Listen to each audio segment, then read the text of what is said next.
من دلمро خالی کردم نوبت شما. اگر درخواست‌ها، پیشنهادها، تکلیف‌ها باشد مرحمت. امروز از گوشه کنار گوناگون مملکت صدها کیلومتر، هزارها کیلومتر راه پیموده آمدیم. میخوایم فکر و درخواست اساساً من بیان کردم. میدونید سیاستی دولت، رهبری دولت مخصوصاً در برای همکاری در حق جوانان، هر چی که من نسبت به شما میگم نسبت به ملت صمیمی هستم، از قلبی وی است. سیاستی مرا میدونید تا وقتی که هستم برای ملت، برای وطن خود صادقانه خدمت میکنم. شما را تربیت میکنم.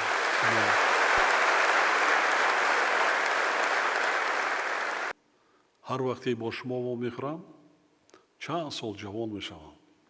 خدا الهام میگیرم.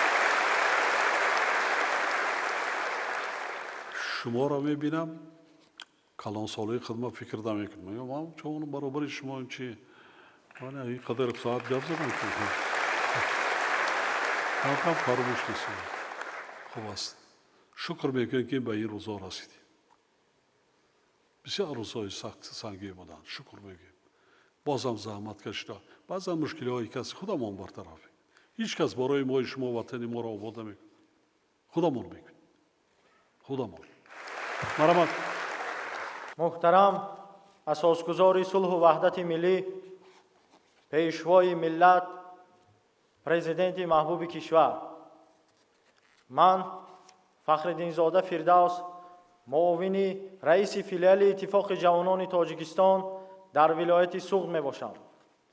جوانی هستم که برمحل از نوازش پدر محروم گردیده، از غمخواری و مهربانی رهبریت دولت و حکومت برخوردار گردیدم. شما پیشوای معظم ملت را پدر معنوی خود می دانم و در کار و زندگیم ایدئال واقعی هم می باشید. طی زیاده از 7 سال فعالیت در ساختارهای جمعیتی و دولتی کار با جوانان و خدمت در صف قواهای مسلح کشور که برای من امکان زیادی آشنایی پیدا کردن با کارنمایی‌های شما پیشوای ملت بود، تصمیم گرفتم در تطبیق سیاست سازنده شما نقشی بارز داشته باشم. پیشوای معظم ملت، ما جوانان به خوبی درک می نماییم که دولت سازی و دولتداری کاری سهل و آسان نیست. آن روندی مرکب است که پیش از همه حافظه تاریخی دولتداری، مقصد و منفعت‌های ملی، درک ماهیت استقلال و آزادی، خودشناسی و خودآگاهی را در شرایط مرکب وضع جهان معاصر تقاضا می‌کند. محض همین عامل‌ها بود که شما در اجلاس 16 برای ملت تاجیک تاریخی و تقدیرساز همچون نجات بخش ملت و آزادی و استقلالیت آن به صحنه سیاست برآمدید. محض شما پیشوای ملت به احیای دوباره دولت و ملت، اتحاد همبستگی خلق و پایدار ماندن استقلالیت آزادی توسط تامین صلح و ثبات جامعه باعث گردیدید. از این رو خدمت و تشبس‌هایتان عامل افتخار و شایسته پیروی ما نسل جوان امروز می باشد. تاجیکستان عزیز ما تحت سروری خردمندانه شما در مرحله نچندان زیادی تاریخی رشد کرد و دستاوردهای نظررس نائل گردید. به قول ما خلق تاجیکستان تحت سروری خردمندانه شما پیشوای معظم ملت در 30 سال صاحب استقلالی راهی 100 ساله را طی نمودیم.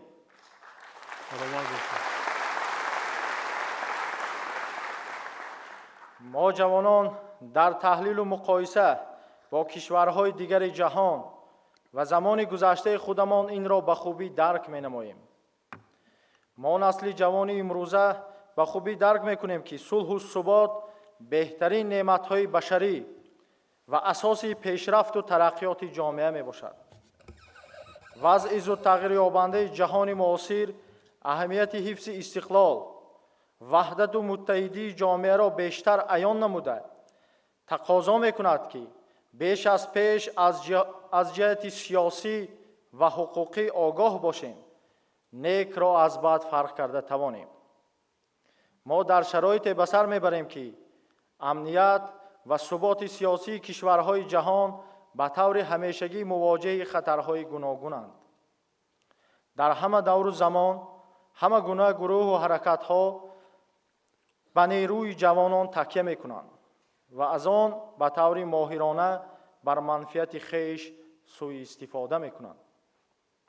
چون این وضعیت تقاضا می‌نماید که ساختارهای دولتی کار با جوانان، علل خصوص اتفاق جوانان تاجیکستان با اصول نو و موافق به هدف‌های امروزه دولتداری ملیمان راه اندازی نماییم. ما جوانان همیشه به ارزش‌های ملی و دولتداری، سیاست پیشگرفته شما پیشوای معظم ملت را صادقانه اجرا نموده بهر حفظ مرز و بوم کشور دائما آماده ایم. جسارت و مردانگی های شما جناب عالی برای ما مکتبی بزرگ بوده، برایمان روح و جان و جسارت و متانت می بخشد. محترم جناب عالی، مطمئن باشید که ما جوانان رسالت وطنسازی و وطنداری را با درک عمیق مسئولیت در نزد نسل‌های گذشته، امروزه و آینده و مهمتر از همه در پیروی از شما پیشوای معظم ملت به طور واقعی بجا خواهیم آورد. این همه جانبازی و تلاش و سازندگی هایی که شما بهر آینده درخشان ما جوانان به انجام رسانیدید و عملی نموده ایستاده اید، ما هیچگاه فراموش نمی کنیم. راهی که شما برای مردم تاجیک انتخاب نموده اید راه است بر حق، راه درست، راه می باشد که ما را به سوی سعادت کامل ملی می برد. با کمال سعادت اظهار می دارم که تمام مردم تاجیک با حضور شما پیشوای ملت خویش افتخار دارد و باوری کامل داریم که برنامه و هدایت های آینده سازتان تاجیکستان عزیز ما را چون امروز فردا و فرداهای دیگر به کشوری بزرگ جهانی تبدیل می دهد. از توجهتان سپاسگزارم. چند فرزند داری؟ اولیادار هستی؟ محترم جناب عالی، ما در سال اویله‌ای که از جانب شما اعلان گردید اولیادار شدیم. در عرفه 25 سالگی تجلیل استقلالیت دولتی صاحب دخترچه شدیم که خوشبختانه از دست مبارک شما شهادتنامه تولد دخترچه من گرفته بود و سال 2020 صاحب باید یک پسر گردیدم. محترم جناب عالی، فرزندان رو خانواده کن، تربیت کردن کن، با تربیت جدی مشغول. بر پیشوای ملتم صدها سلام و بس درود، بر همدیاری محترم صدها سلام و بس درود، بر اهل این زیبا وطن، بر پیر و بر مرد و زن، بر دلشناسان از دلم صدها پیام و بس درود. با عرض احترام و صمیمیتی کل سلام عرض می کنیم خدمت سمعی مبارکی شما صدر معظم کشور، جوانان سعادتمند دیار، حاضرین ارجمند. نصرالدین زاده رعنا هستم، خواننده. میدونیم، میشناسیم، دوستت میداریم.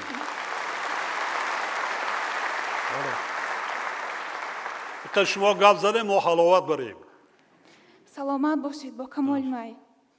محترم جناب عالی، طول 30 سال است که نخل امید و باوری هر یک تاجیک و تاجیکستانی به آینده از امروز هم خوبتر و بهتری تاجیکستانی عزیز در ضمیر نسل آینده ساز کشور رشد و تکامل می‌یابد. ثمره این همه پیشرفت و نصرتمندی را ما در سیمای غالبان آزمون جمهوریوی فروغ صبحی دانایی کتاب است. ایجادکاران و عالمان واقعا جوان و صاحب استعداد می توانیم ببینیم. پدیده دیگری خوشایند آن است که امروز نسل جوان کشور به جایزه بلند امید و باور شما پیشوای معظم ملت نائل گشتند. محض همین اعتقادی عمیق شما بود که به ما اشتراکداران و جایزه‌داران آزمون جمهوریوی فروغ صبحی دانایی کتاب است توانایی و اراده می بخشید. محترم جناب عالی، امروز نسل جوان کشور سپاسگزار و منتپذیر شما هستند، چون تشبث و تحولات هایی که طول چند سال آخر در سیمای آزمون های جمهوریوی روی صحنه تمدن تاجیک پدید آمدند توانستند برخی از استعدادهای نادر را به عالم ادب و علم عالم شمال ملت تاجیک هدیه نمایند و امید بر آن است که در آینده انعام خواهند کرد. محترم جناب عالی، آزمون جمهوریوی فروغ صبحی دانایی کتاب است فصل گلریز معنویات هر یک انسانی معرفت پرور و کتاب دوست است. این سبقت واقعا سالم و بزرگ امتحان صرف ملی است که 3 سال می شود در فصل زمستان به دوشنبه شهر گلبدامان ما و شما پایتخت عزیز و مسعودمان بهار کتاب را می بیارد. امروزها میهن گلبدامان، میلادگاه سعید و مسعودی همه ما و شما، تاجیکستان همیشه بهار در منبرهای عمومی جهانی نصرتمند و ظفریاب است. تمنا میکنیم که با خدمت‌های ارزنده وارثان بزرگ و واقعا هم ارزنده عالم علم و ادبیات عالم شمول ملت بزرگ تاجیک همین نصرتمندی، سعادتمندی و تجمل به اندازه بزرگ در ردیف استقلالیت، وحدت، آرامی و یکدلی و یگانگی در تاجیکستان عزیز جاویدانه و پاینده خواهد ماند. مرهمی ما، محرمی ما، سبزباغ خرمی ما، واحد در عالمی ما، کوثری ما، زمزمی ما، تاجیکستان. شهرهایت ایرسیما، روستاهایت قدمجا، روستگاهی شمس و مولا، ای تفرجگاه دلها تاجیکستان. ای نگین حلقه دل، میدهی تابش ز داخل، جسم ما بر توست شامل، روح ما با توست کامل تاجیکستان. گوهری یکدانه ای ما، کشوری جانانه ای ما، شکری گوهردانه ای ما، شکری شکرخانه ای ما تاجیکستان. با دبیران در کشایی، با سفیران همصفایی، ملک خاص الخاص مایی، شاهکاری خدایی تاجیکستان. از توجهتان منتپذیرم. ایجادیات خودت بود؟ این شعر خودت ایجاد کردی؟ محترم جناب عالی، من یک عادت عجیبی دارم که در هر کجا بروم اولین سخنی که به زبانم می بیاید شعرهای استاد عزیزم شاعر خلقی تاجیکستان استاد فرزانه هستند. همین شعر هم از استاد است. میگم دختر جان رانو بله جناب عالی. یگان اولادی داری رو دقیقتی؟ نه؟ محترم جناب عالی، ما همه باید اولادی داشته باشیم به استاد رودکی. نوبسته از آن که ما از همان مرز مقدس شهری پنجکین قریب 300,000 اهالی داره، همه خیلی نیست. خب حاضر امسال ختم کردی مکتب؟ بله جناب عالی. کجا را انتخاب کردی؟ کدام اختصاص؟ جناب عالی با هدایت و دستورهای شما راه پیش گرفتم سوی دانشگاه ملی فاکولته فیلولوژی تاجیک. بسیار ناز. وزیر معارف، رهبر دستگاه، رئیس کمیته زنها، رئیس کمیته جوانان، در بیشتر چهاربینه و مخفی‌های استفاده کنید. ما مردم اینتلیگنس اهل زیاد بعضا سخن ادبی و گفتن یاد گیریم. کس گپ زنم ما گوش کنیم. یا شعر خوانند ما گوش کنیم. استفاده کنیم. چون بسیار است. من گفتم که غالبان عضوان حتما در همه کارهای جمعیتی جمهوری استفاده برید و تحت نظارت گیرید، کار برید، تربیت کنید، کمک کنید. آینده در کار میشه. چند قدر در آزمون چند قدر چیزا از خود کردیم؟ همجا بلند گوشنوان. چند قدر شعر از یاد کردی؟ چقدر بلند؟ محترم جناب عالی، از بس که سیستم کاربری که ما مطابق آن در آزمون شرکت میکردیم، از ما دانشی نسبتاً مکمل را در همه بخش‌های آزمون طلب میکرد. در بخشی که من سراول در آن اشتراک کردم، نومیناسیون ادبیات جهان 350 اثری مکمل. در عموم از پنج نومیناسیون آزمون جمهوری فروغ صبحی دانایی 800 اثری بدیعی، 10,500 بیت شعر.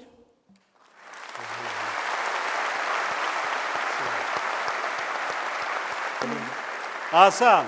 پدر و مادرت هم آسان برای تربیت چنین فرزند. آسان. جناب عالی، تمامی هستی ما برای والدان است. تمام اون خدمت می‌کنیم. سلامت باشید. موفقیت. اساسگزار صلح و وحدت ملی، پیشوای ملت، پرزیدنت جمهوری تاجیکستان محترم امام علی رحمان. من جمالزاده بهروز سعدانخوجا، نامزد علم‌های تکنیکی، آموزگار دانشگاه تکنیکی تاجیکستان به نام اکادمیک محمد آسیمی. واقعاً شما پیشوای معظم ملت در برابر بنیاد کاخ بزرگ صلح و وحدت در تاجیکستان عزیز ما قصر شکوهمند استقلالیت اقتصادی را نیز توسط تدبیرهای نجیب خویش از جمله اعلان هدف چهارم مملکت به صنعت‌کنانی با سرعت کشور تحکیم بخشیده که برای هزار ساله ها به مملکت ما خدمت خواهد کرد.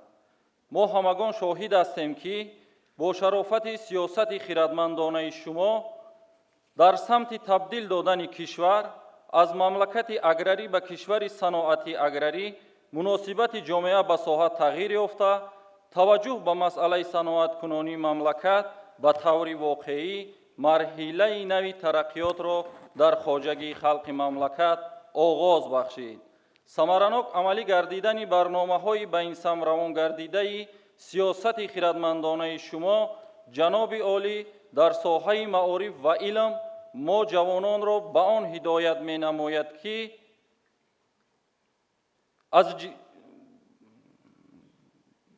که سهمگذار در ترقیات اقتصادی باشیم. بیا من رنگم دخترک که آزاد گپ زنیم. چیکار کنیم که شماره اختراعکاران بیشتر باشه؟ اکنون جناب عالی تا امروز یعنی چه هدف‌های اساسی که پیش معین شده است برای یعنی سوادناک نمودن جامعه ما را ضرور است که یعنی با علم آموزی چیکار کنیم؟ ولی گوش کنید. من دایر و بسیار جوانان در شاید وای باشد. من با حکومت دیگر سپارش دادم در وقت ملاقات اهلیزیا بود. ما چیکار کنیم که بیشتر توجه جوانای ما با آموزش فنهای دقیق روانه کرده باشد؟ چیکار کنیم باز؟ این یک آزمون میگه که عالما خود آموزگارا را ما معین کردیم. خب تلویزیون علایده تاسیس دادیم. خب آزمون برای مخصوص این فنا برای جوانان وای کرد. لیکن باز چی کنیم که توجه و ذوق اونا را بیشتر کنیم؟ چون که خودش این فنا کمتر مرکب‌تر است. من میره با چیکار کنیم؟ برای کسبیت بهتر کردن آموزگاران فنهای دقیق در دانشگاه و دانشکدهایی که چیزهای آموزگاری تیار میکنند ما چراجویی کرده ایستادیم. هوسمند کردن اونا را دیده ایستاد. لیکن چیکار کنیم که بچه ها باشه؟ هستن. باز یک مکتبی نزد اکادمی علوم ملی جمهوری ده ما ساختمانش شروع کردیم.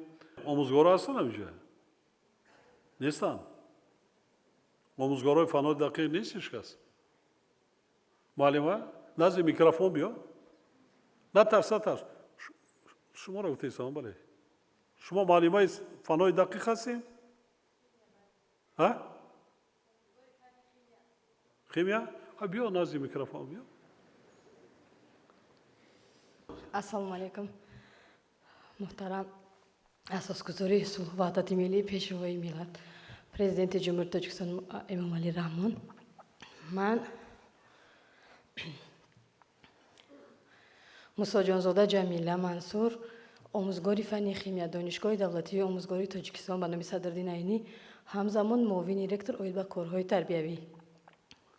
چی کار کنیم زوقی همین جوانها رو به چی کار کنیم باز ما نمبر دولت حکومت و کدام راه میتوانیم که زوقی جوانها رو بیشتر کنیم که بکنیم با فنهای دقیق ба фикри ман корҳои берун аз синфиро зиёдтар кардан дар кор, экскурсияҳо ба ҳамун заводу фабрикаҳо ташкил кардан дар кор, ки донишҷӯён ва хонандагон фаъолияти онҳоро бо чашми худ бинанд, завқманд шаванд.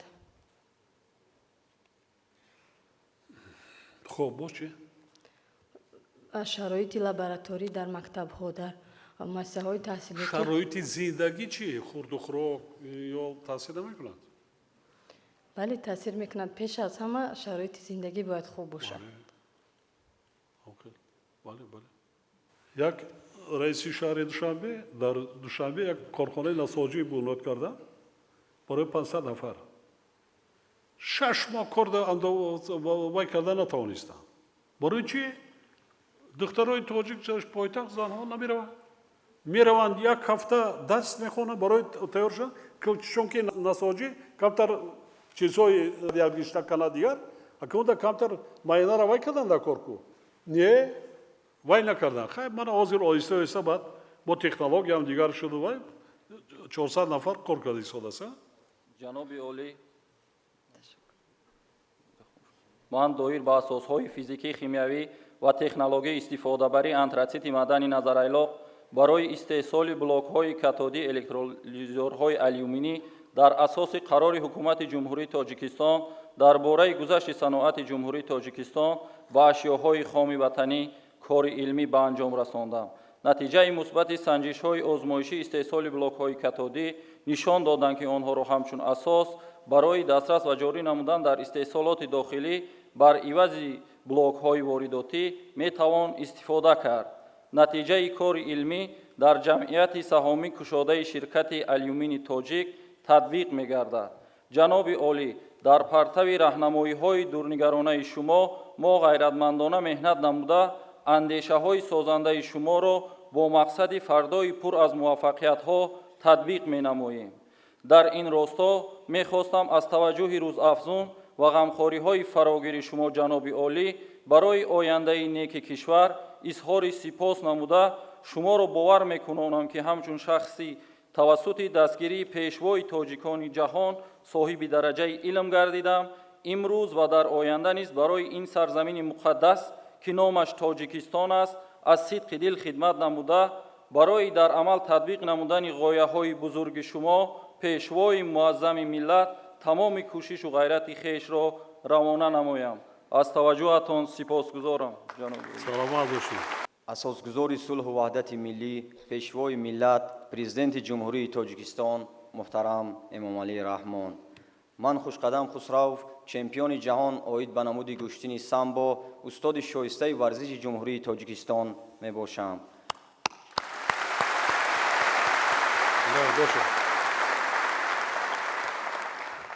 бо истифода аз фурсати муносиб аз номи тамоми варзишгарони сарбаланди даврони соҳибистиқлол барои ғамхориҳои пайваста ва таваҷҷӯҳи доимии шумо изҳори сипос менамоям. муҳтарам ҷаноби олӣ, ман баъзе фикрҳоямро рӯи коғаз оварда бо иҷозати шумо мехоҳам бихонам.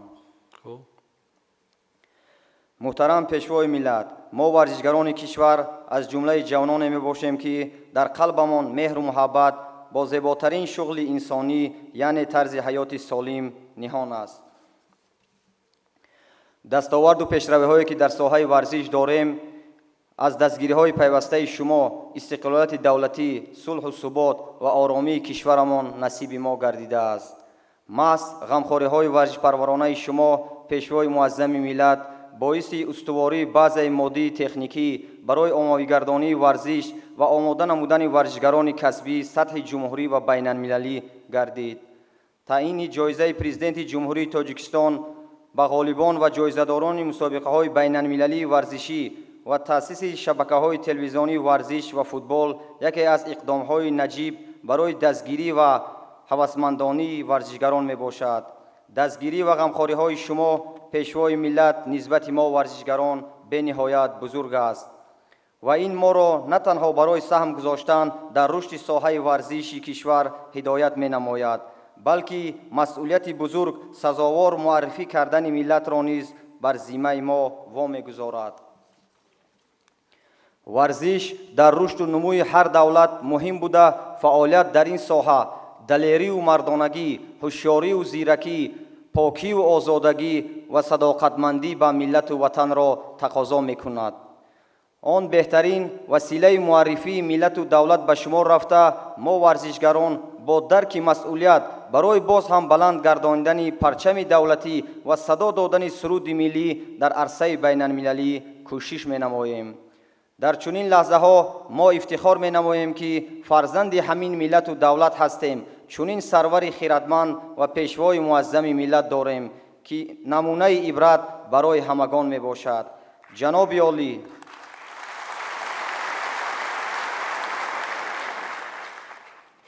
ҷаноби олӣ, мо варзишгарон қудрат, тавоноӣ ва дили пур дорем. зеро суханони шумо дар хотир дошта бошед, ки ҳар вақте вориди майдон мешавед, пушти шумо ман, сарвари давлат ва беш аз 9 миллион халқи Тоҷикистон истодааст. ҳамеша барои мо нерӯи даҳчанд ва рӯҳияи шикастнопазир мебахшад.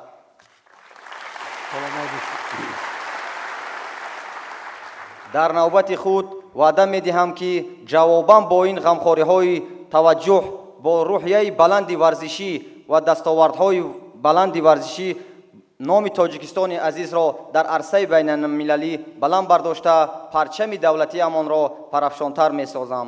тавашшакур ба ҷиҳат ба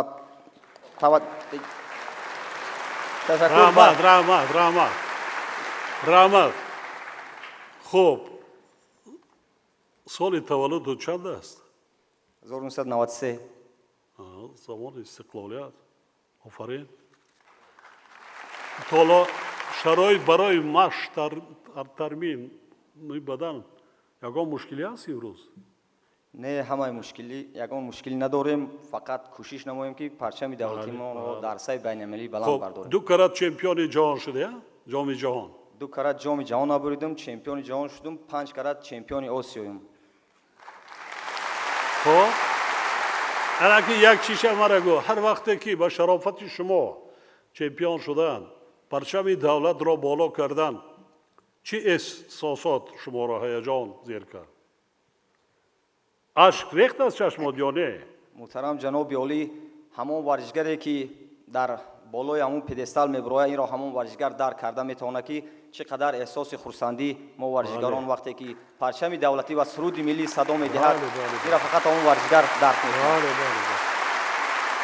حالا همون است هدف مقصد ورزشگر و درجه سطحی بلند برداشتن آبروی مرتبه دولت تاجیک و همچون شخص خودتان چرا اینقدر هیجان زیر میکند اش روان میشود بی اختیار از خرسندی از اونایی که نه که تاجیکای تاجیکستان تاجیکای دنیا از این خرسند میشوند و تاجیکا بسیار هستند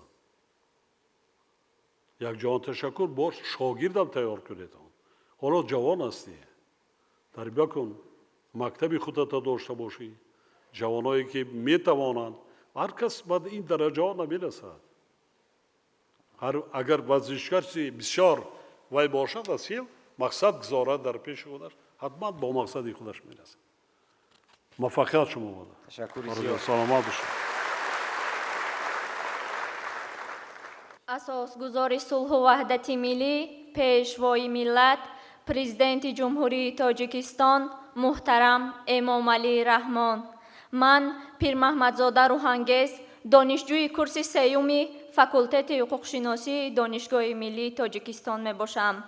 барои ман ҳамчун як ҷавондухтари ноҳияи дурдаст боиси ифтихору сарфарозист ки дар фазои сулҳу суботи комил ваҳдату якдилӣ ватани азизамон Тоҷикистон умр ба сар бурда пайваста аз дастгириҳои шумо пешвои муаззами миллат баҳравард мебошем. бо сипосгузорӣ зикр менамоям ки маҳз бо шарофату ҳидоятҳои падаронаи шумо зимни як суҳбати сарироҳӣ бо ҷавонон соли 2019 ҳангоми сафари кориятон дар ноҳияи Рашт дар дили ман гулхани илмомӯзиву ватандӯстиро афрӯхтед. бо ҳидоят ва дастгириҳои бевоситаи шумо муҳтарам ҷаноби олӣ пас аз хатми коллеҷи тиббии ноҳияи Рашт дар асоси квотаи президентӣ ба Донишгоҳи Миллии Тоҷикистон дохил гардидам ва айни замон таҳсиламро идома дода истодаам. ба монанди ман садҳо ҷавондухтарони минтақаҳои дурдасти ватани азизамон аз ин имконият баҳравар гардиданду ифтихорманду сарфарозанд ки номи пуршарафи гирандаи квотаи президентиро соҳибанд.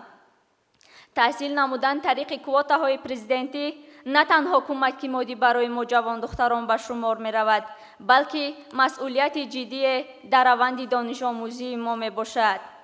маҳз заҳмату талошҳои ҳаррӯзаи шумо барои баробарҳуқуқии мардону занон мусоидат намуд. ин аст ки имрӯз ҷавондухтарон дар ҳама донишгоҳу донишкадаҳо дар дохил ва хориҷи кишвар таҳсил намуда баъд аз хатм бидуни ҳеҷ як мушкилот ба вазифаҳои баробар ба донишу малакаи худ интихоб ва ё таъин мешаванд. дар сафарҳои кории худ ба гӯшаву канори кишвар шумо пешвои миллат чеҳраҳои нав ба нави арзандаро дарёфт мекунед. мо низ мутмаинем ки духтарони соҳибҳунару соҳибназар дар маҳалҳо зиёд ҳастанд ва онҳоро дар оянда барои пешрафти хоҷагии халқи кишвар ва истеҳкоми пояҳои давлатдории миллии тоҷикон саҳми арзанда хоҳанд гузошт. воқеан ин иқтидори мо дар ин самт хело қавӣ мебошад. ҷолиб аст ки духтарони деҳот солҳои охир аз баракати баҳои бузурги шумо ба нақши зан дар ҷомеа ба корҳои сиёсӣ ва давлатӣ таваҷҷӯҳи бештар доранд. ҳамаи муваффақият дастовардоямон маҳз маҳсули сиёсати дурнигарона, маорифпарварона ва ояндасозонаи шумо пешвои миллат медонам. ва бори дигар мехоҳам сипосгузории хешро дар амри чунин тадбирҳои наҷиб нисбат ба тамоми мардуми кишвар аз ҷумла ҷавондухтарон изҳор дошта дар интиҳо ҳамчун як ҷавони хушбахш шуморо бовар мекунонам ки минбаъд низ дар партави дастуру ҳидоят ва иқдомҳои шоистаи шумо софдилона меҳнат намуда баҳри рушду нумӯ ва шукуфоии пешрафти ватани азизамон Тоҷикистони биштосо тамоми донишу таҷриба ва маҳорати худро равона месозам. аз таваҷҷӯҳатон сипосгузорам. курси чандум ҳастӣ? курси сеюм. сеюм? бале муҳтарам ҷаноб. соли 2019? бале муҳтарам ҷаноб. дар фурудгоҳ будин шумо ё ки дар шаҳрак? дар ҷомоати Навобод, шаҳраки Навобод бо гирандагони стипендияи президентӣ ман гирандаи стипендияи раиси кумитаи ҷавонон будам он вақт. аз ҷомоати Навобод бисёр кас овардаман. кера сароянда аз ко духтарак чӣ дорад? Шаҳло Ҳафизова. як рӯз бинам як духтарак дар сари санг шикасту як киртаи шоҳии қадима дар баър операторо рафтан манзараҳои дараи Камаров аз ҷамоати Навобод мегзарад дараи Камаров ба наворгирӣ.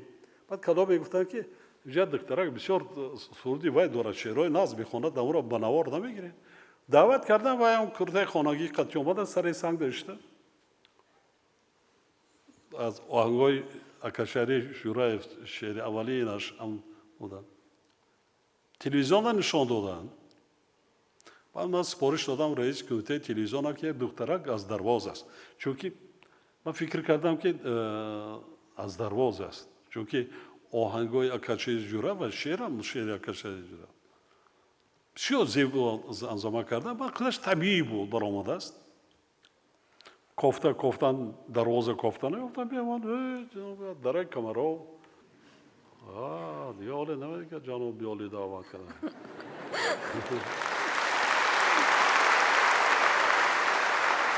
بسیار خوب که ذوق و هوس جوانان به خواندن به صاحب کسب شدن علم آموختن روز به روز زیاد شده ایستاده است روز به روز در خیلی حالا که نایریش ما دانشکده عالی تاسیس دادیم انگشتشمار بودن حاضر چند تا بانوان صاحبی وظیفه هستند معاون رئیس هستند دیگر است علم گیرین سواد گیرین با فرد باشین از خودتان وابستگی دارد در زندگی سراسیمه نشوید همش میشود همین صاحبی معلومات کسب باشین هیچ کی نشینین پگه فرزندان خودتان تربیت میکنین هیچ اگر بگید دانشمند و عالم دیگر نباشد سواد کسب هنر یگان کس کمی نمید سلامت باشید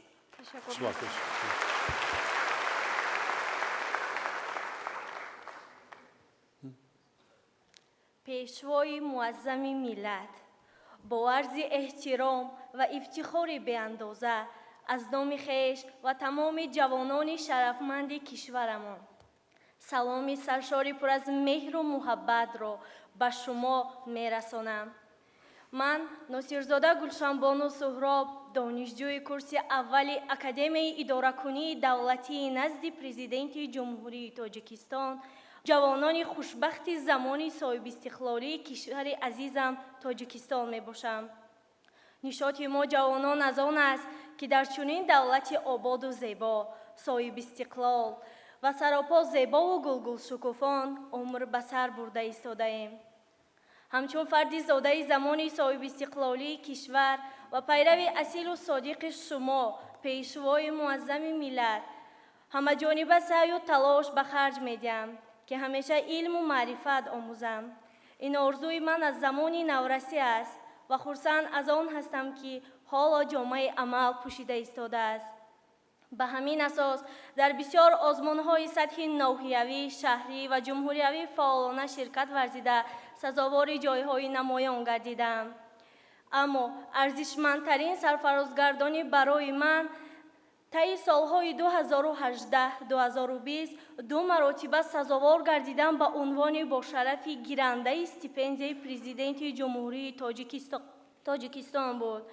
همزمان سرفراز و افتخارمندم که مدت 2 سال اخیر راهبر محفل دایم عمل کننده استیپندیانتان جوان کمیته کار با جوانان و ورزش نزد حکومت جمهوری تاجیکستان را به دوش دارم.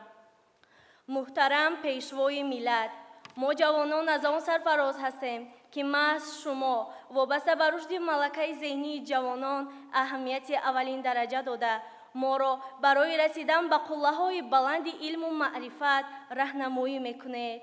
در این راستا یکی از نمونه‌های برجسته این گونه دستگیری‌ها تأسیس استیپندیای پرزیدنتی به حساب می‌رود. استیپندیای پرزیدنت جمهوری تاجیکستان امکانیت فراهم می‌آورد تا ما نسل جوان مملکت در روحیه خودشناسی و خودآگاهی ملی و وطندوستی تربیت یافته بهر صیقل دادن دانش مهارت خود سعی و تلاش نماییم. در محور سیاست شما و اعتراف گردیدن جوانان همچون نیروی آینده ساز دولت و ملت قوه پیشبرنده جامعه به ما روح تازه و افتخار می‌بخشد. تمام مردم کشور به خصوص جوانان شما اساسگذار صلح و وحدت ملی پیشوای معظم ملت را دوست می‌دارند و در سیمایتان پیشوای حقیقی و همیشگی خود را شناختند. ما همیشه می‌کوشیم که وطن عزیزمان با هدایت‌هایتان به سوی مظفریت‌های نو به نو قدم گذارد. ما چون پیرو پیشوای ملت می‌خواهیم که همراه در کنارتان برای رسیدن به این آرمان و اندیشه‌های بزرگ به سوی آینده فیروز استوارانه قدم گذاریم. تشکر به دقتتان. از کدام ناحیه میشوی؟ از همین شهر دوشنبه از نویه شهر دوشنبه؟ بله. کورس یکم؟ بله. ختم کردم. کورس یکم ختم دویم؟ بله. ناز خون. اما ناز خونی ارزوتا میرسی. انشالله. چی که عرض کردی؟ در پالوی ما باشه؟ بله. انشالله. نوابسته از آن که من زن هستم، من به همه اثبات میکنم به جهانیان که زن تاجیک به بسیار کارها سزاوار است. بله. من میخوام که در اختصاصی که من حاصل تحصیل دارم، مناسبت های بین المللی، میخوام که نماینده جمهوری تاجیکستان در سازمان ملل متحد باشم و من همه روزه کوشش میکنم و زبانهای خارجی را نیز از خود کرده ایستادم و میخوام که به مقصد خودم رسم و زن تاجیک بودن خود را یا اثبات بار کنم. دیگه جای دما شما قطعی خوردم با فکر ما؟ باری اول است. چند زبان ها میدونی؟ زبان عربی، انگلیسی و روسی را میدانم. این زمان باز به آموزش زبان آلمانی شروع کردم. میخوام این 4 زبان را در سطح عالی آموزم تا به مقصد خودم رسم. شالو هر دخترم را ایشاب گیرین. نویشته گیرین. اگر گپی پیشکی توبه اینا شاید همینجا دونی مزار جوانا سیاد سلامت باشم کار در قبولت میکنم حتما روانت میکنم خیلی یک بران نماینده نمیشه کارمند میشه بعد واسه من میبرم. تشکر زیاد. تشکر زیاد جناب عالی. تشکر زیاد. سلامت باشید دخترم سلامت باشید. قند تزن. بله باش. بسیاری ها با خارجیت برای آموزش همه شرایط برای آموختن تمام زبان ها در ما هست. برای چی خراجات بیهوده میکنند میروند دیگر جا میگن ما زبان انگلیسی خوانیم زبان دیگر خوانیم. در پیش پدر و مادر در وطن خودت اگر آدمی که خواند همه شرایط ها درجه عالی مهیا است. سلامت باشید دخترم. حتما گفتم که مقصدت قد میرسید. سلامت باشید. مرحمت. محترم پیشوای معظم ملت، من پرویز قاسموف روبری گروهی ولنتیری خیری حج میر می باشم. باعث افتخار و سرفرازی ما جوانان و تمام مردم کشور است که شما محترم پیشوای معظم ملت یکی از سمت‌های مهمی فعالیت خویش را در بلند برداشتن سطح زندگانی مردم روانه کرده اید. این است که شما را خلق دیار چون راهبری غمخوار و دلسوز یتیم پرور و مهربان میشناسد. گروه ولنتیری خیری حج میر محض در زمینه سیاستی دوراندیشانه و انسان دوستانه شما جناب عالی از حساب ولنتیران و خیرخواهان با مقصدی به احتیاجمندان یاری رسانیدن تشکیل کرده شده است. محترم پیشوای ملت، مردم کشور در هر قدم شاهدی دستگیری شما نسبت یتیمان و معیوبان و قشرهای دیگری آسیب پذیری جامعه می باشد که این خصلت نجیبتان شما را همچون پدر غمخوار و نزدیکترین انسان مخصوصا برای یتیمان و بیپرستاران معرفی می کند. امروز در قلمرو کشور یگان یتیم خود را بیپرستار احساس نمی کند. امروز در قلمرو کشور یگان یتیم خود را بیپرستار احساس نمی کند و مرحمت و محبت شما دلها را روشن، روح را بالیده نگاه می دارد. ما از تشبس‌های یتیم پرورانه شما الهام گرفته گروه ولنتیران خیریه حج میر را تأسیس دادیم که آن از سال 2014 این جانب با انجام دادن کارهای خیر و ثواب در بین مردم فعالیت نموده ایستاده است. عین حال در گروه زیاده از 200 ولنتیران متحد شده در شهرهای خوجند، گلستان، بوستان، اسفره، کانیبادام، استقلال، ناحیه‌های باباجان غفورов، شهرستان و اشت فعالیت خود را با طور اختیاری بی پاداش عملی می‌نمایند. همه آنها جای کاری اساسی داشته برای مشغول شدن با خیر و احسان و قوه خود را دریغ نمی‌دارند.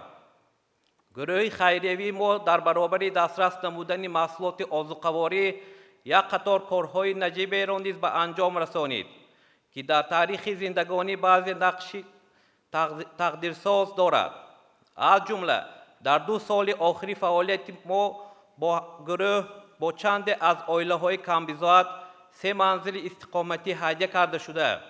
مبلغ 5 عملیات گران ارزش جراحی هم در داخل و در خارج کشور و معالجه شیمیایی 81 نفر کودکان از اویله‌های کمبزاعت که به بیماری سرطان گرفتار میباشند پرداخت گردیده برای دستگیری نسل نورس آموزش زبان انگلیسی رایگان و راه مانده شده.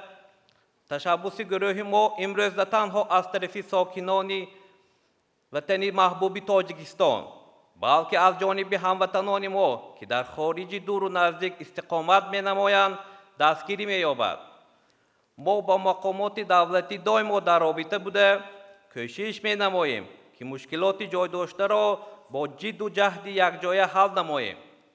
محترم پیشوای ملت، ما از هر برآمد و معروضه و دستور و پیشنهاد شما برای خود نقشه و برنامه‌های خاص را آماده می‌سازیم و آن را عملی می‌نماییم. به هر یک معنی در کنار شما، در کنار حکومت جمهوری تاجیکستان ایستاده بهر بهبودی حیات مردم کار می‌کنیم. ما در آینده نیز برای در عمل تطبیق نمودن تشبس‌های بزرگ شما محترم جناب عالی تلاش نموده کوشش می‌کنیم که هرچی بیشتر منفعت خویش را به مردم رسانیده به این واسطه در گسترش و رشد و پیشرفت کشور عزیزمان سهم خود را گذاریم. سلامت و سربلند باشید پیشوای معظم سلامت ملت. باشید، سلامت باشید. من اینجا کار کردم دویر به وضع اکولوژی شهرنا یا ریدوی و هم گذراندم که والنتیرها میتونن تشبسکار باشن. بعدا آنچه که کمک رسانیده به اویله‌های کمبزاعت و پیرانسالان، اونایی که بی‌سرابان هستند. البته ما دولت ما کاری خود ما را کرده است، ما یتیما را محتاج به هیچ کس نمیکنیم، نه به خارج نه دیگر. دولت قدرت و توانایی دارد تحت سرپرستی رهبری دولت ما تمام یتیمان کوره پورا تحت غمخواری سرپرستی گرفتگی هستیم تا حیات مستقلانه میبریم. حتی اویله‌دارشان میکنیم، بعد معلومات بگیرن، کسب بگیرن، بعد گسیل میکنیم. تو همین درد میخونانیم، تربیه میکنیم، نه که در مکتب میتیرن و دیگر. لیکن اصلا با اویله‌هایی که نیم یتیم، اویله کمبزاعت، اویله بس موتور بسیار در ما. سر فرزندایی هستن که این جهاد کمک رسوندن نکن. بعضا حالات حتی رفته خانه و درش هم رفتن یا خیلی پیرانسالایی هست که یک کنج قوتی وای ندارد. یا کمک میشود یا یک آب برده وای موندن یا یکی از داروی همون که برای تعابتش هست برده سری وقت رساندن یا یکی با کسالخانه بردن آوردن. این چیزا ما باید تمام جمهوری دوای کدام مدار کنیم. سلامت باشید. سلامت باشید. سلامت باشید. محترم جناب عالی پیشوای معظم ملت، من نازمبک آموزگار مؤسسه تحصیلات میانه عمومی رقم 34 نایه اشکاشم می باشم. از برآمد امروزه شما پیشوای معظم ملت ما جوانان کشور روح الهام تازه گرفته در حاشیه دستور و هدایت‌هایتان فعالیت منبع خویش را راه اندازی می نماییم. در سیمای شما ما جوانان کشور اساسگزار دولت نوین تاجیکان حامی صلح و وحدت و نجات بخش ملت را می بینیم. در این سمت توجه شما در مورد دانش‌اندوزی و جلب ما جوانان به آموزش زبان‌های خارجی و تکنولوژی معاصر عین مدعا می باشد. طوری که شما پیشوای ملت بارها تاکید نموده اید فردای دولت در دست جوانان است. باوری و اعتماد بلند شما نسبت به جوانان که بارها اظهار نموده اید ما را روبلند ساخته است تا همچون نیروی آینده ساز و پیروان حقیقی شما برای آینده تاجیکستان عزیز خدمت‌های ارزنده نماییم.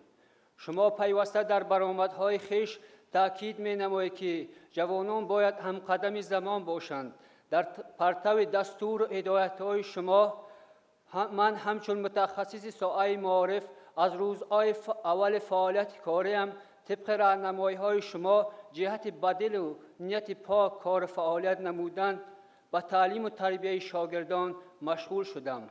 طول 8 سال فعالیت آموزگاریم در برابر تعلیم و تربیت برای آماده نمودن شاگردان و آزمون المپیادا پیوسته سعی و تلاش ورزیدم. شاگردانم در المپیادهای سطح جمهوری سزاوار مدال‌های طلا، نقره و برنجی گردیدند. عین زمان در برابر فعالیت آموزگاریم و کار علمی نیز مشغول می باشم. پیشوای معظم ملت، باعث افتخار ما مردم سربلند تاجیک است که تحت رهبری شما جناب عالی به جشن بزرگ ملی 30 سالگی استقلالیت دولتی جمهوری تاجیکستان آمادگی می‌بینیم.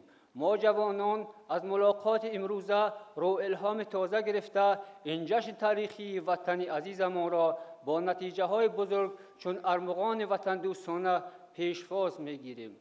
تشکر به دقتتون جناب عالی. احسن. مکتب رقمی چند آموزگار هستی؟ محترم جناب عالی، من آموزگار مکتب میانه عمومی رقم 34 نویش گاشم هستم. بله. خب با دعوت چقدر سازیر؟ شکرت خوب است جناب عالی. خنک است؟ نه این حال خوب است. بس مردم کیش کار دا مشغول شدن؟ شروع کردن. ما نایه اشکاشه میشه سفرهای خیلی زیاد داشتم با مردم. چندین نفر جوانان را اونجا از اونجا چند نفر جوان دختران خواهش خواندن کرده بودن. من با یادم خوب است دعوت کرده آوردم. مردم خوب است نایه اشکاشیم بسیار مردم خوب است. اصلا موقعی که تینجی آرامی در نایه حکم فرماست امنیتی نایه بگیم که از سرحد یکی از بسیار مشکل وای است تعمیر کرده شده است. ما نایه راشقاله و نایه اشکاشینده های روی راست من در جلسه آخران ملاقات که با مردم ولایت داشتم ابراز داشتم که ما کمتر توجه کردیم.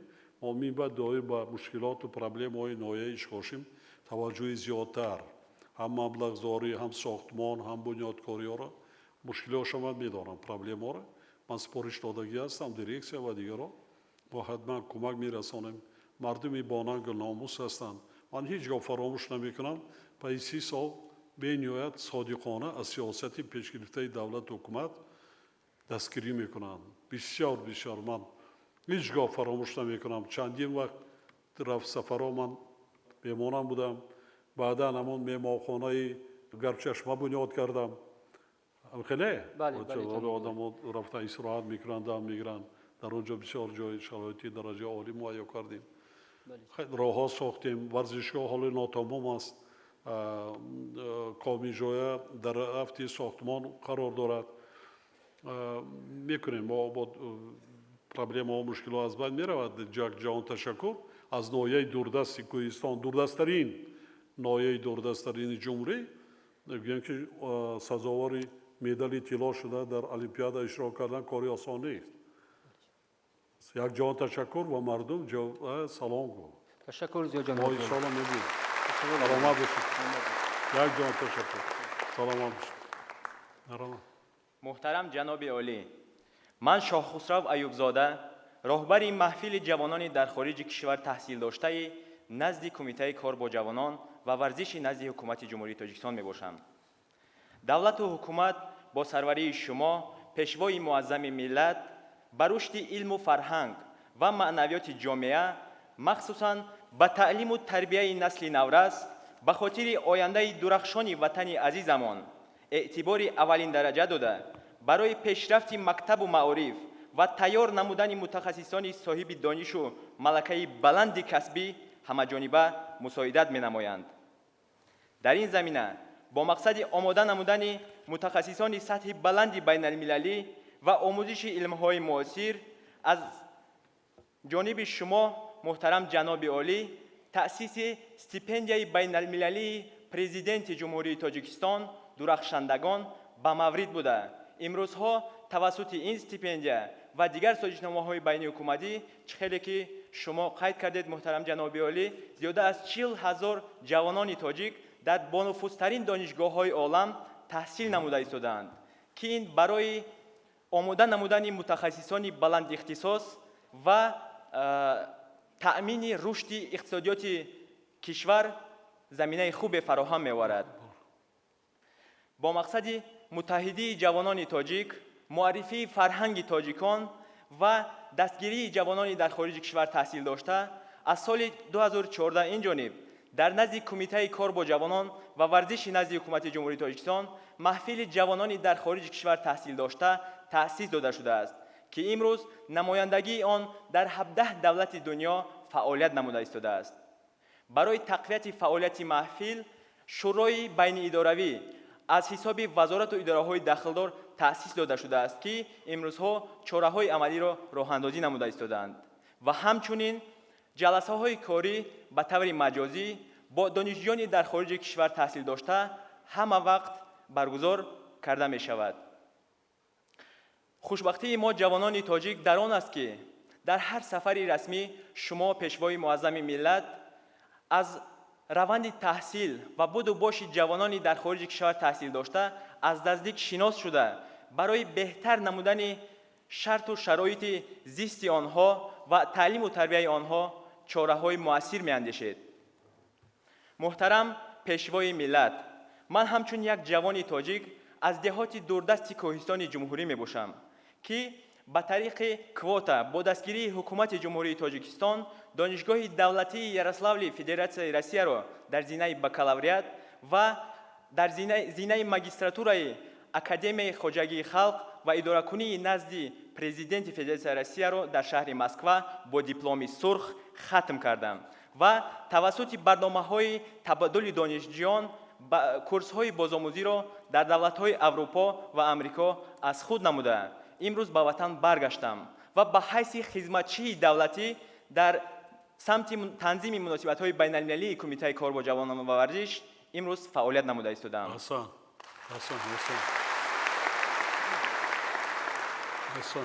حسن می‌باد اونایی که از جهت خودی دوراشالدگان میروند حسابی فوندم با میروند اونایی که ما روان میکنه تحت نظارت قاطع و با کار تامین کردن.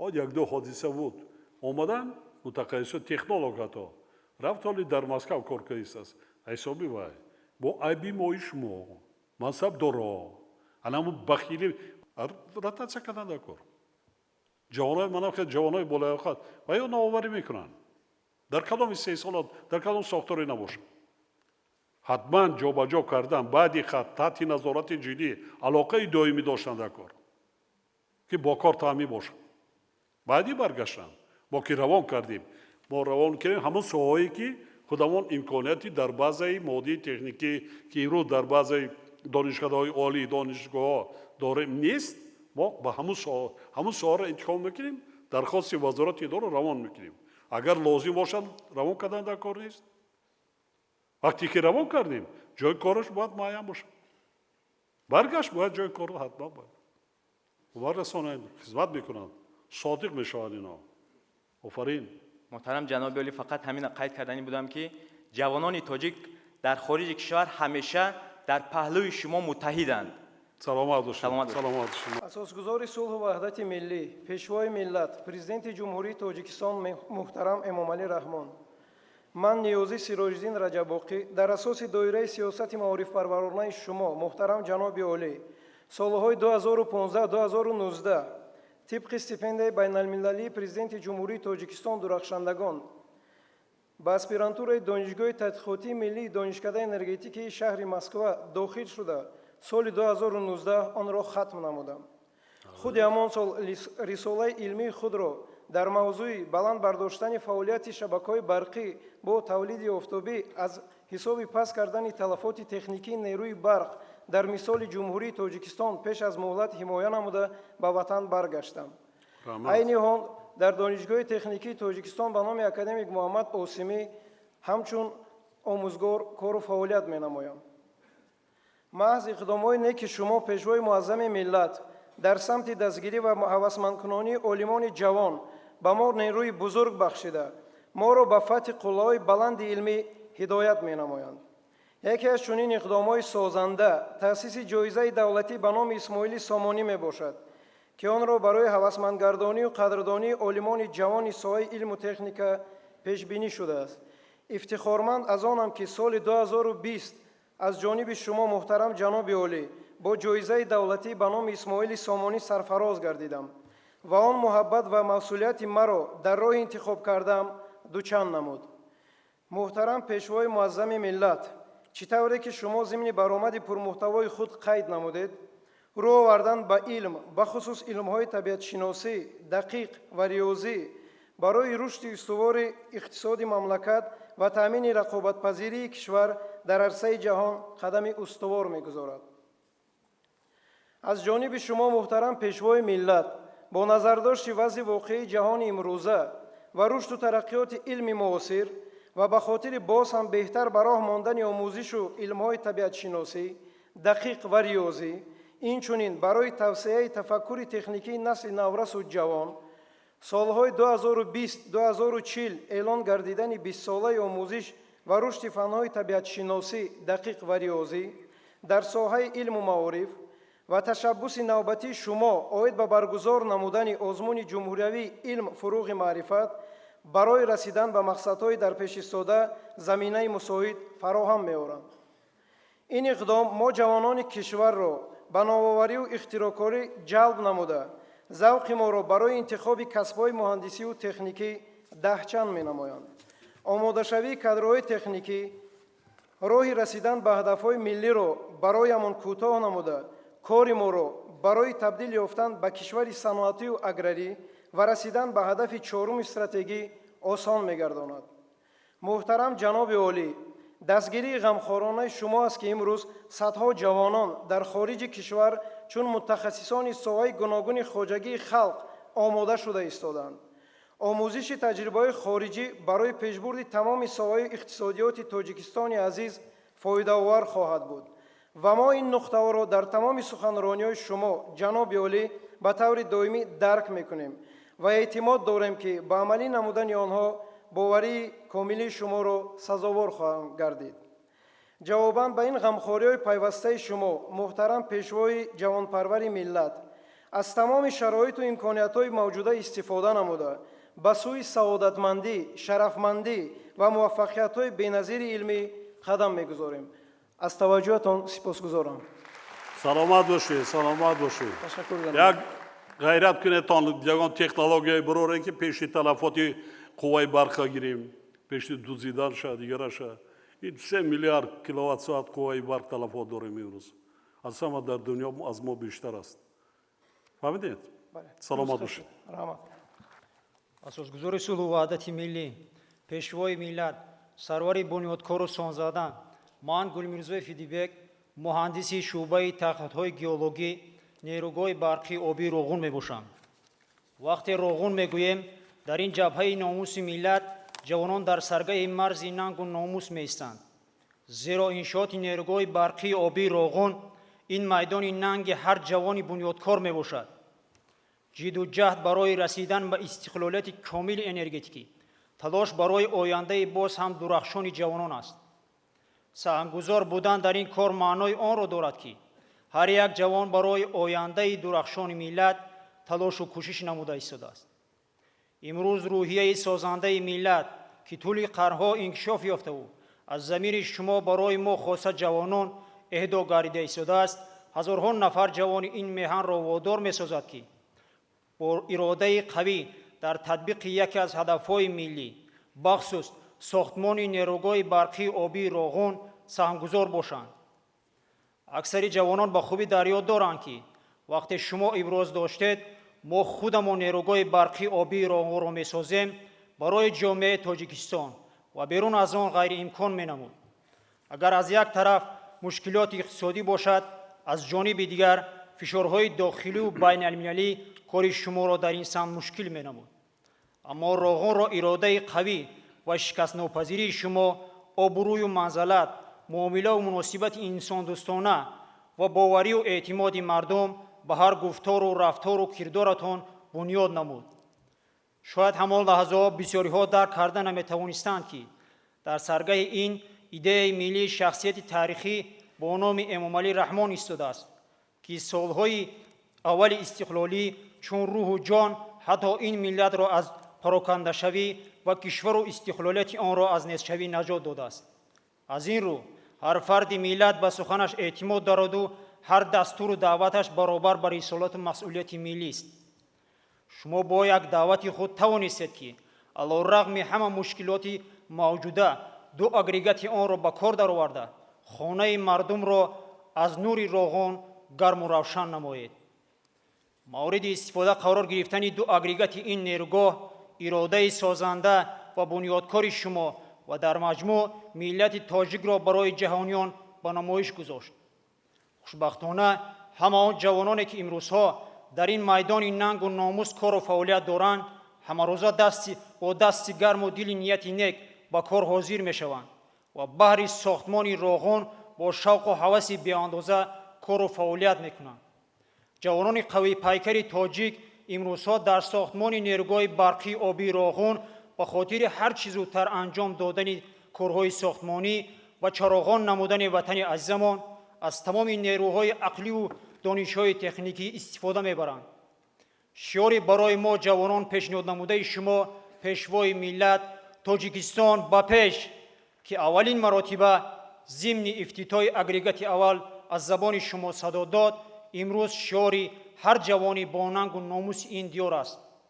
محترم پیشوای ملت مطمئن باشید که ما جوانان سازنده روغن اقدام سازنده شما را همه جانبه دستگیری نموده این کاخ نور را در مهلت‌های معین شده بنیاد می‌نماییم. از توجهتان سپاسگزارم.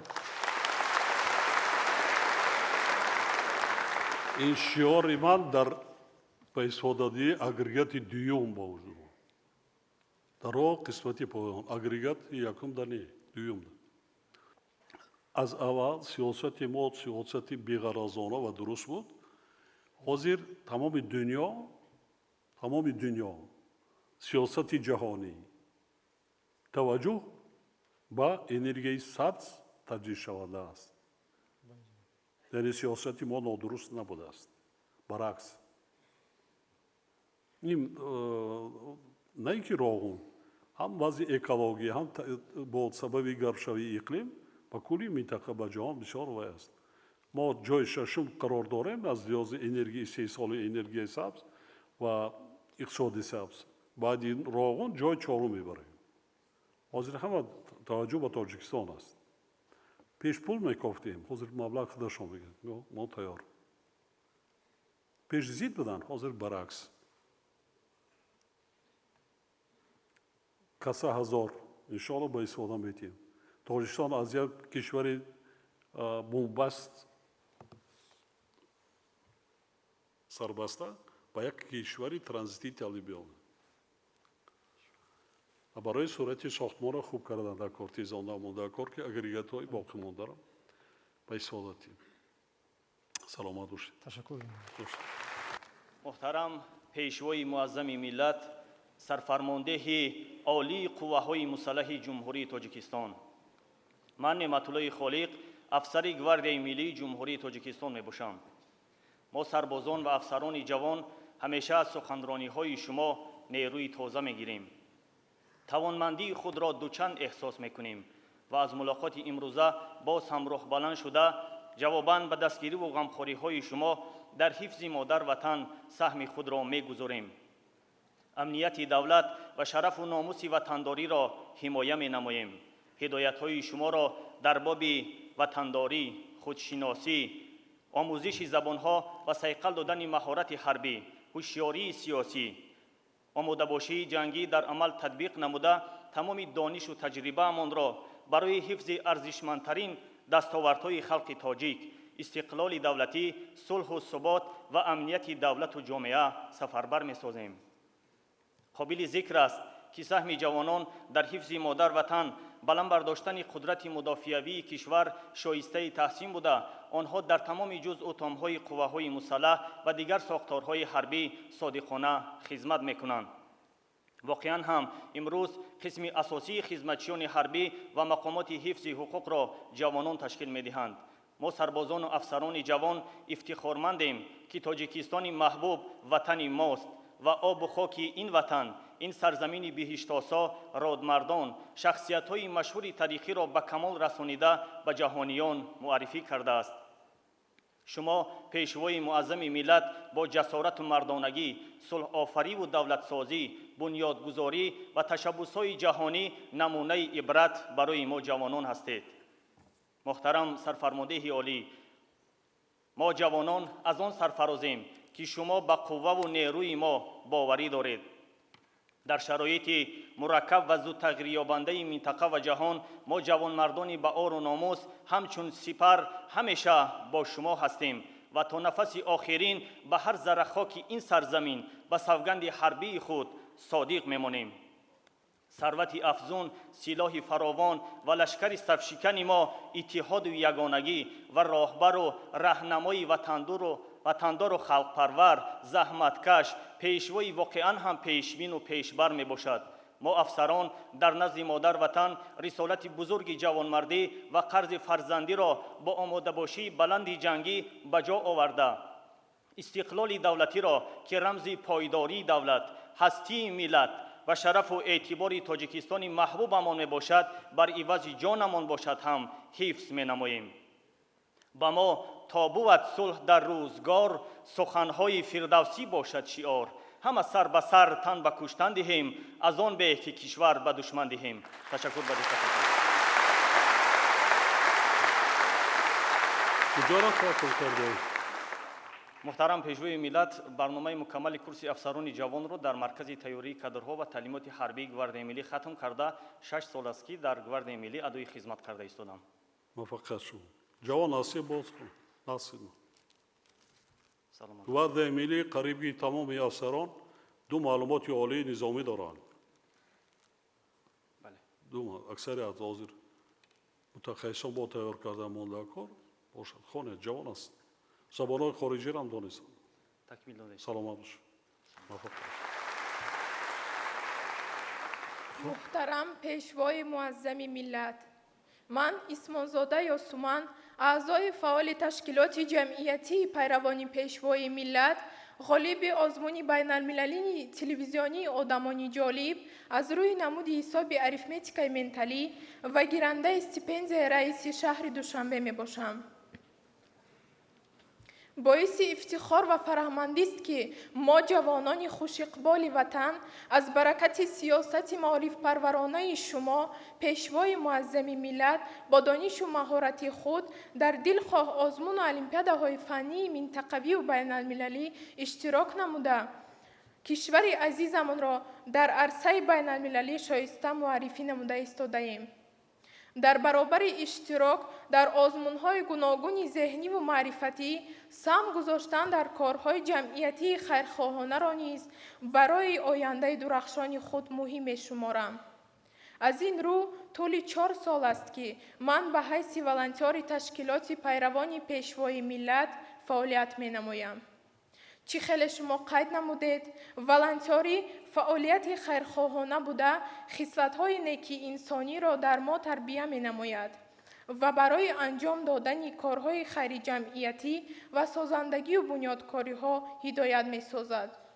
ما ولنتیاران، اعضایان تشکیلات پیروان پیشوای ملت، فعالیت خویش را بیشتر در سمت تطبیق درست و ثمرناک سیاست دولتی جوانان، ترغیب عقیده‌های انسان دوستی و عدالت پروری، ترغیب طرز حیاتی سالم، اشتراک در کارهای سازندگی و بنیادکاری، روانه ساخته با راه تشکیل کردن اکسیه‌های عمومی جمهوریوی و تازه و آزاده نگاه داشتن جایهای جمعیتی، تشکیل کارهای پروفیلاکتیکی میان نورسان و جوانان، خاصه جوانان از گروه‌های آسیب پذیر، تشکیل کردن چاره‌بینی‌های اطلاعاتی و معرفتی در مقاومت ناکی به بیماری‌های مخصوصاً خطرناک، جهت فعالگردانی و شهروندسازی اهالی به ورزش، ترغیب رشد ساحه سیاحی، اشتراک نمودن همچون راهبلد در تشکیل سیاحت‌ها و دیگر چاره‌بینی‌های به آن علاقمند و عمل‌های دیگر خیرخواهانه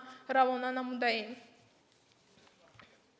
محترم پیشوای ملت، با سرفرازی و افتخارمندی اظهار می‌نماییم که در ادامه هدایت‌های همیشگی شما فعالیت ولنتیاری خود را سربلندانه ادامه داده با دل پر از آینده درخشان تاجیکستان عزیز و نسل آینده سازی آن حیات خود را راه مانده ایستاده‌ایم. شخصیت ما جوانان چنان خواهد بود که از وطندوستی و حس بلند افتخار ملی داشتن ایدئال اصلی ما جوانان یعنی پیشوای محبوب و جوانپرور ملت منشأ میگیرد. من و تمام والنتیران باوری کامل داریم که پیروان پیشوای ملت بودن نمونه عالی تشکل انسانی کامل و وطندوستی می باشد. از توجهتان سپاسگزارم. موفقیت شما دکتران. ناز کنید. کوشش کنید که با سزاوار استیپندیای پرزیدنت هم شوید. سلام علیکم. سلام علیکم. پیشوای ملت امام علی رحمان. من فیلینا اولگا هستم. دانشگاه تربیت جسمانی را بود کردم یتیمی کل. میخواستم که ماگیستراتور را داخل شوم. نتونستی؟ برای چی؟ چی نرسید؟ شرایط. شرایط؟ نه. یاردم کنیم. صداق نداشت. رفتن نامنویس کن. فهمید؟ رفت پیشش.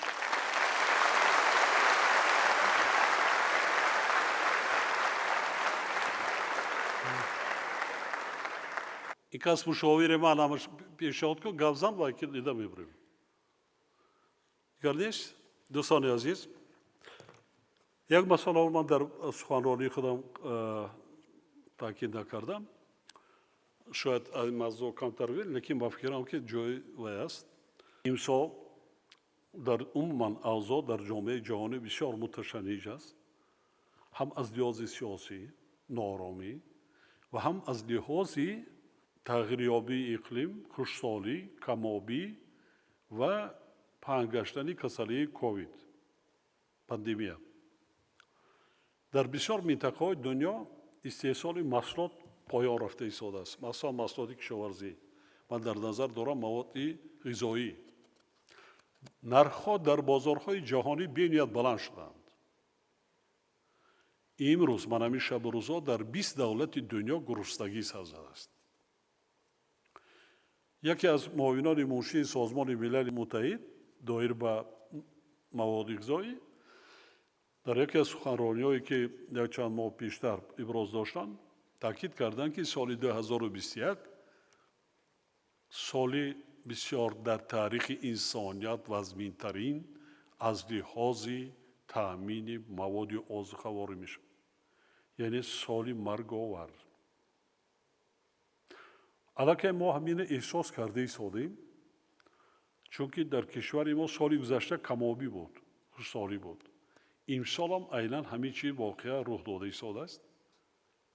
بارشات در کوه گرچند یکی وای بود، ذخیره آب کم است. در ماه‌های آخر که کم بارشی شد در بعض قسمت‌ها سبزیش علف‌های طبیعی نه آنقدر خوب است. از این لحاظ چیکار کردن در کار؟ ما مثل سال گذشته ترسیدم ما در کار نیست. من چند مرتبه در برآمدهای خودم گفتم. اولا چیکار کردم ما در کار که ما همین یک سال پسی سر کنیم. سالی وزمین است. با اسرافکاری راه دادن ما در کار نیست. هیچی یگان که گپ مال نمی شود. چرا بینی داریم معرکه داریم میگذرانیم. باید کم مصرف باشه. سرخراجات کردن در کار نیست. هیچ کس هم میلادار نمیشه. دیگر چی؟ مقصد دایر به پیش رای خراجات زیادتی مواد غذایی نان را گرفتن. دیگر چی؟ در وقتی که مواد غذایی زیاد است نرخ ارزان می شود در فصل مثلا تابستان ذخیره کردن به فصل تیر ماه و زمستان. یعنی اقلا یک سال مواد غذایی داشته باشیم. مثلا در دوره زمستان تیر ماه. ببینید سال گذشته تاکید کردیم امسال کمی در وقت آخر کمی کارتوشکا و دیگر مردم که حالی هم دارند ذخیره یگان مشکلی نکشیدند. هم مبلغشان صرف شد. هم سرسان و سرگردان نشدند. هم محتاجی نکشیدند. یعنی استفاده بر زمین‌های نزدیاولگی، زمین‌های پرزیدنتی، اونایی در نظر دارند در دیهات زندگی میکنند، از شهر نوایی مملکت که هستند، حتی در شهر نیست. چهاربینی میکنیم، معرکه میکنیم، دیگر میکنیم کم خرج باشه. احتیاط کردم مونده کار. احتیاط کردم مونده کار. برای همین این مسئله در جاها با مردم کار کرده مانده کار با میگم یکم چی بایمون نمیشه یکم جو کم نمیشه یک سالی من همین دوره دیگه تا مای ایونی سال آینده بسیار احتیاطکارانه کار کنیم صرفه‌کار باشیم صرفه‌کارانه و البته در وقتی ارزانی در فصل تیرما در دوره تیاری با تیرما و زمستان مواد غذایی ذخیره کرده ما در کار این مثلا دیگر مسئله که تاکید کردم جوانا شما جوانا هستین جشنم کی خورسندی را کی بیشتر وای میکند جوانا توی معرکه میکنیم توی کی وای میکنند توی کی خورسندی وای میکنند جوانا خیلی کمپیره کن میشنند مسابقه کن میشنند خیلی داغ چونا میکنند میروند جوانا خورسندی میکنند کن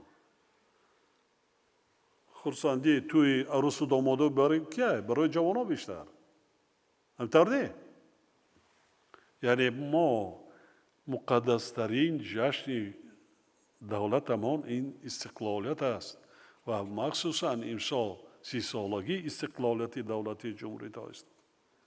1001 چرابینی گذراندن ممکن از پایتخت سر کرده. در محل زیستتان در میکرورایانی که زندگی میکنید در باغ‌ها پاراواتی وقت‌های بیکاری روزهای استراحتی هم چرابینای ورزشی کمیته جوانان هم چرابینای فرهنگی هم دایر با 1001 با هم آزمون‌های هر خیلی گذراندن ممکن صدها آزمون‌های و گذراندن ممکن صاحبکارایی هست که هوسمند میکنن با همین راه حس ملی مردم را بیدار کرده مانده کار حس وطن دوستی وطن پرستی مردم را بیدار کرده ما زیر پرچم دولت صاحب استقلال خود ملت را باید متحد کنیم باز هم متحد کنیم ما یراق هسته‌ای نداریم ما کوشش نمیکنیم که صاحب یراق هسته‌ای شویم یراق هسته‌ای ما این در سرجامه ملت وحدت ملی است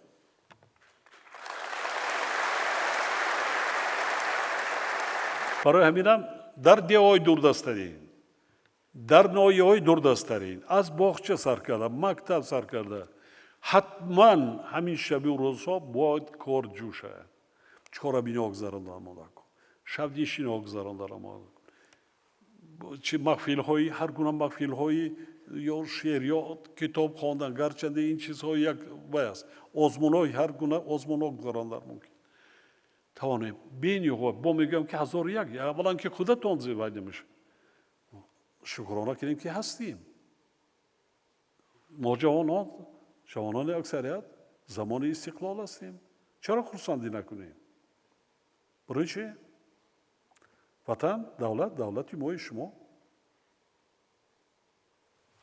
برای همین این با یک فرمان تنها یک روزی نهم نه هر روز من سپارش دادم هر روز هر وقتی که بگانی بعدی کار ساعتی 5 از کار بیشتر میبرین تا ساعتی 8 آزی افتام نمیپرد 6 5 6 7 8 3 ساعت 1 ساعت داشتم میگیرین 2 ساعتی دیگر را میتونه یک چرا بینی آمدی خیلی نه از خوابت میبرد ما قصر و کشکای کلان هم نداشته باشیم تازگی آزادگی زیبایی پرستی این فرهنگی ما شما ده هست از قرنهای دور خودی با میگویم تکرار شود نوروز خودش جشن فرهنگی است زیبایی پرستی است تازگی است آزادگی است از خانه و در دیگر تازه میکن یعنی خانه ما با تازه و آزاده تر باشه خب بینیم آمدگی آدم ها باید تازگی ده اهمیت بیدید رحمت بگوید یک پایتخت نیه تمام گوشه های دوردست تاجیکستان ما انشاءات های کلان این وظیفه دولت حکومت شاید کار را تشبس کرده ایستادن ما هزارها مراتب مینداری بیان میکنیم با کردن آماده کار در یک جای که تاجیکستان میشود آباد آن چیزی که قوت و قدرت توانایی ما هست تا وقتی که هستیم شاید شما ادامه میدید شما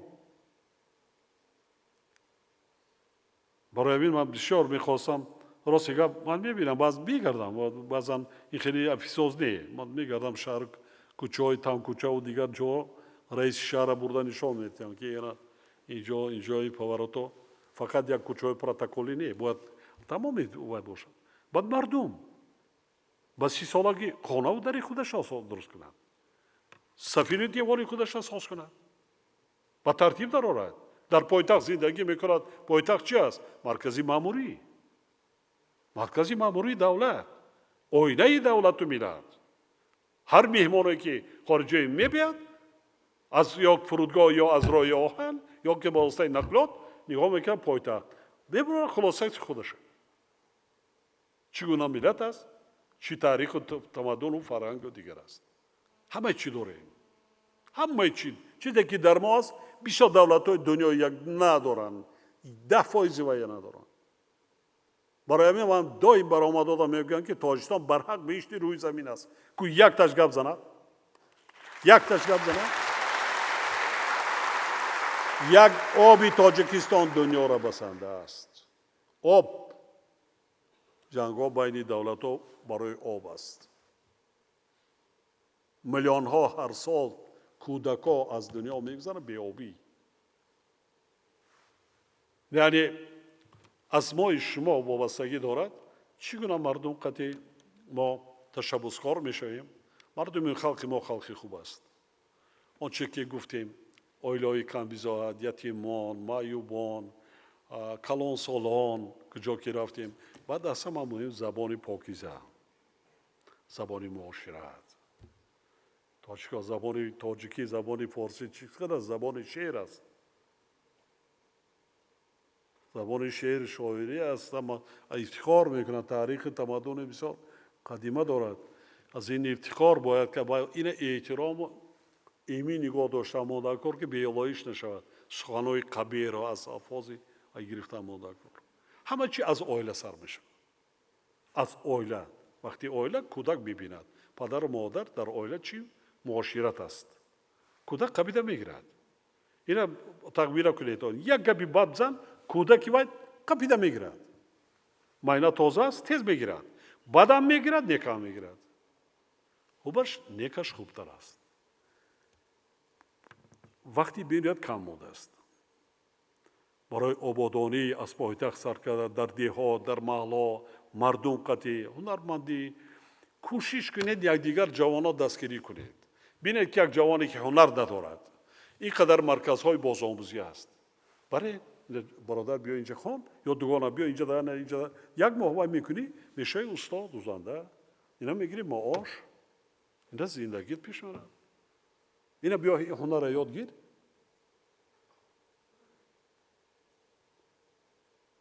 یعنی دستگیری کردن نخندیم اونه که ندارد هنر همین خیلی است همه عالم نمیشود اگر در مکتب تحصیل کرده باشه من گفتم که هر خیلی زینا است همه اعلا نمیخواند همه اعلاچی نمیشود همه عالم نمیشود دانشمند نمیشود دیگر میشود یک کس مکانیزاتور راننده دیگر دیخان این هم دیخانی هم کسب است هر کس باغ کردن نمیتواند هر کس سبزوات کردن نمیتواند این هم کسب است هنر است دیخانی برعکس چی که میتوانیم باید یاردم کنیم که یک کس یک کار باید هنر کسب و هنری داشته باشد که زندگیش پیش برد فقط با کمک و دستگیری محتاج چی میگن یاری بشردوستانه یاری خیریوی نشد همون مردم ما شما است یا همسایه‌مان است یا خیش تبارمان است ورق زنیم اگر ما تاجیکان ریشه همه ما جمع شویم یک ریشه میبریم دیگر وقتی زیادتون در این روز گرفتم بعضا مثلا گرچه روزی در عرفه روزی جشن شما قرار داریم روز 23 روزی باز یک شنبه است من بعضا کمبودی‌هایی که در جامعه هست ابراز داشتم کمبودی را ما پنهان کرده ما در کار نیست برعکس آشکار کرده کوشش کنیم که کمبودی‌ها کمتر شود در جامعه کمتر باشد برطرف کرده ما در کار آن تحلیل‌هایی که من میکنم مقایسه میکنم از زمان دور نمیره مثلا 5 سال پیش از زمین تا آسمان فرق میکند آداب اخلاق رفتار کردار مناسبت رابطه جوانان مخصوصا در حالتهای وضعبین و دشوار. این پاندمی کووید نشان داد چگونه ملت متحد شد، چگونه طبیبا را دستگیری کردند، چگونه در همبستگی یکدیگر داوری بودند، حلیم بودند، معامله خوب داشتند، با صبر و تحمل بودند.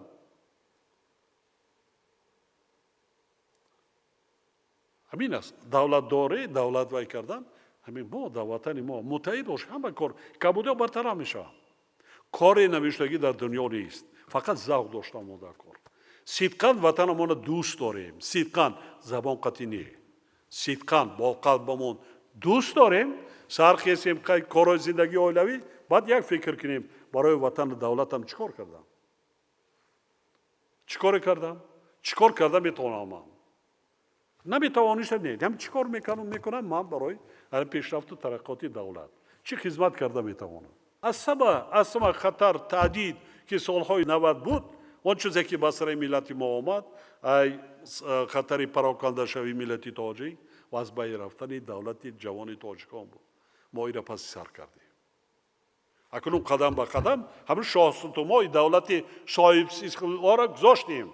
اینا مستحکم کردن اومد کار. شاخه های حاکمیت مستحکم کنیم. با یاد بیارین کدام میوه سال 90 اول چی را پایمال کردن؟ کنستیتوسیا، قانون های عمل کننده همه زیر پاش.